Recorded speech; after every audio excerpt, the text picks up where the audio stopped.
Om Swastiastu. Assalamualaikum warahmatullahi wabarakatuh. Shalom, namo buddhaya, dan salam sejahtera untuk kita semua. Perkenalkan, saya Haigri Faditiari dengan NIM 23095111090 dari kelas I. Yang pada video kali ini saya akan membahas tentang penyakit salmonellosis. Pertama-tama, saya akan menjelaskan apa itu salmonellosis. Salmonellosis adalah infeksi saluran pencernaan yang disebabkan oleh bakteri Salmonella enterica. Salmonella enterica memiliki lebih dari 2000 jenis. Sapi biasanya terinfeksi secara klinis oleh kurang dari 10 jenis bakteri tersebut. Mayoritas Salmonella yang menginfeksi sapi termasuk dalam kelompok B, yaitu dengan contoh spesies Salmonella typhimurium, dan kelompok C dengan contoh spesies Salmonella montevideo, dan kelompok D dengan contoh spesies Salmonella dublin, dan kelompok E dengan contoh spesies yaitu Salmonella anatum. Jenis yang paling sering menginfeksi sapi di bagian timur laut adalah Salmonella typhimurium. Salmonella tersebar luas dan dapat ditemukan di sejumlah besar peternakan sapi perah dan pada banyak spesies hewan termasuk mamalia, burung, serangga, reptil, dan manusia. Bakteri ini seringkali bersifat oportunistik. Artinya, bakteri ini menginfeksi hewan saat sistem kekebalannya tertekan. Saat bakteri usus pesaing lainnya tidak ada, atau biasanya terjadi setelah terapi antibiotik atau saat hewan masih sangat muda. Bakteri ini juga menginfeksi hewan sehat saat terpapar dosis tinggi. Studi Sistem Pemantauan Kesehatan Hewan Nasional Dairy 96 menunjukkan bahwa 5,4% sapi perah mengeluarkan salmonella. Sementara 18% sapi yang akan dimusnahkan dalam waktu 1 minggu mengeluarkan organisme tersebut. Secara keseluruhan, 28% peternakan sapi perah dan 67% pasar ternak memiliki hewan yang mengeluarkan salmonella. Data survei yang lebih baru menunjukkan bahwa kejadian infeksi salmonella sedang meningkat. Sayangnya, ketika salmonellosis terjadi di sebuah peternakan, sejumlah besar hewan dapat menjadi sangat sakit dalam waktu singkat. Akibatnya, penyakit ini dapat sangat merugikan. Adapun gejala klinis yang dialami sapi yang mengalami salmonellosis yaitu pada sapi dewasa, penyakit usus yang parah seringkali disebabkan oleh beberapa faktor stres. Dengan tanda-tanda klinis yang meliputi demam dengan mencapai suhu 104 derajat sampai 106 derajat Fahrenheit, diikuti dengan nafsu makan yang menurun, depresi, diare berbau busuk dengan jumlah darah, lendir, dan serpihan lapihan usus. Pada hewan perah, produksi susu menurun drastis. Aborsi dapat terjadi pada sapi yang terinfeksi. Dehidrasi bervariasi tergantung pada tingkat keparahan penyakit. Suhu biasanya naik 12 hingga 24 jam sebelum tanda-tanda lain dan dapat turun lagi dengan timbulnya diare. Angka kematian bervariasi tergantung pada serotype salmonella yang terlibat. Penyakit klinis biasanya berlangsung 7-10 hari dengan pemulihan dalam 2 hingga 3 minggu. Namun, beberapa hewan tidak pernah kembali berproduksi penuh. Sapi yang sakit dan sembuh dapat menjadi pembawa yang melepaskan salmonella selama periode waktu yang berbeda-beda. Misalnya, Salmonella typhimurium dilepaskan dari 3 hingga 6 bulan atau lebih, sementara Salmonella dublin dilepaskan seumur hidup.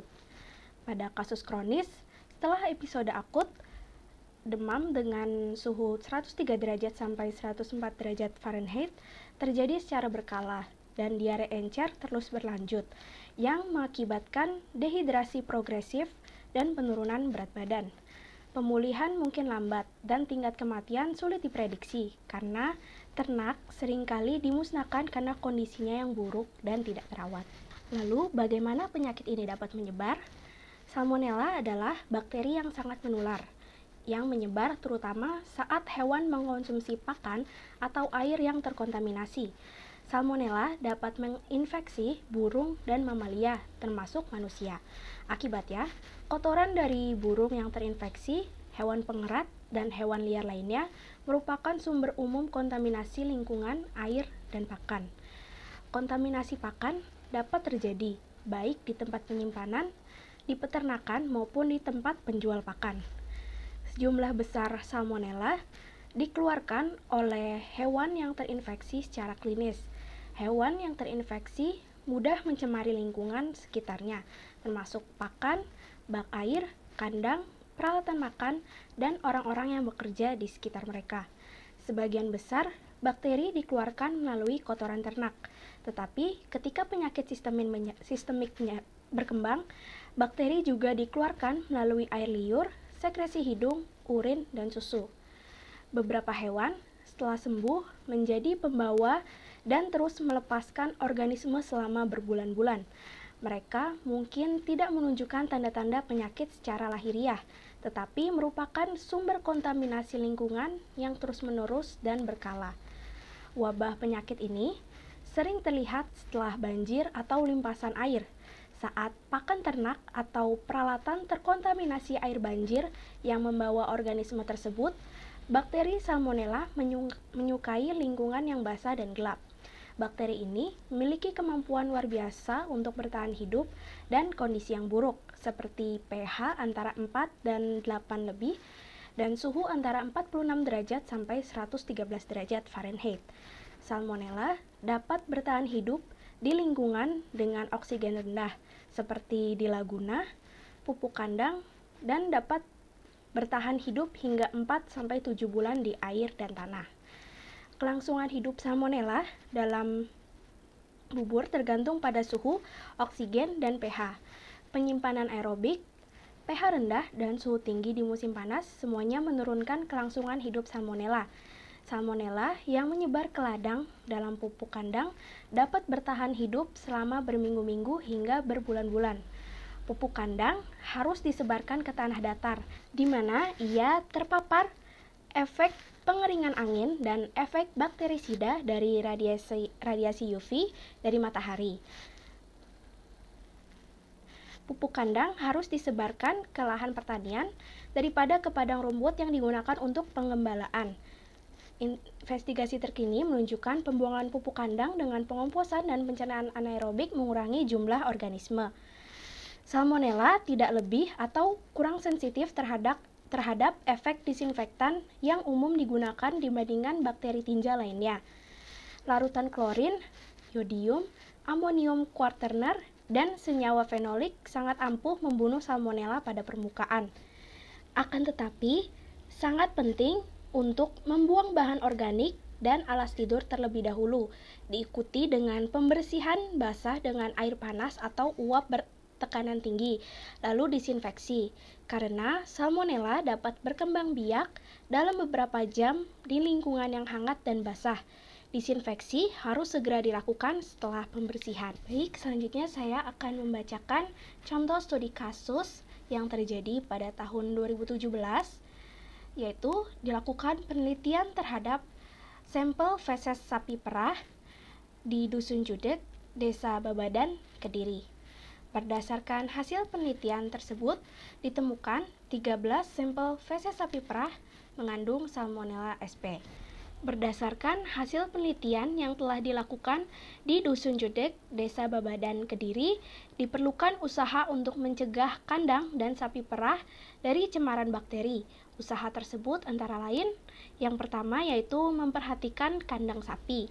Hal-hal yang perlu diperhatikan terhadap keadaan kandang adalah bentuk lubang angin atau ventilasi yang harus berfungsi dengan baik, di mana udara bisa masuk dan keluar dengan lancar, dan hindarkan angin bertiup langsung ke arah sapi perah. Cahaya matahari diusahakan dapat masuk ke dalam kandang, dan tempat penimbunan kotoran harus terletak 100 meter dari kandang. Yang kedua yaitu memperhatikan rumah peternakan.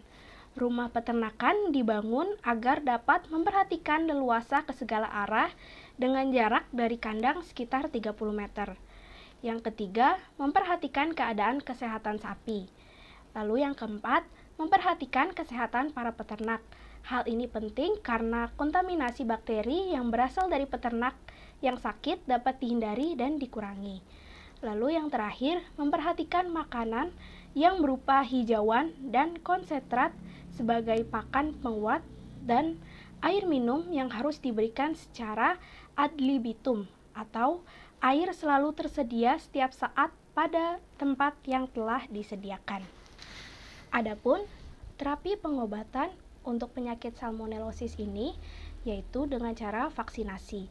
Vaksinasi dapat digunakan sebagai bagian dari rencana pencegahan atau pengendalian.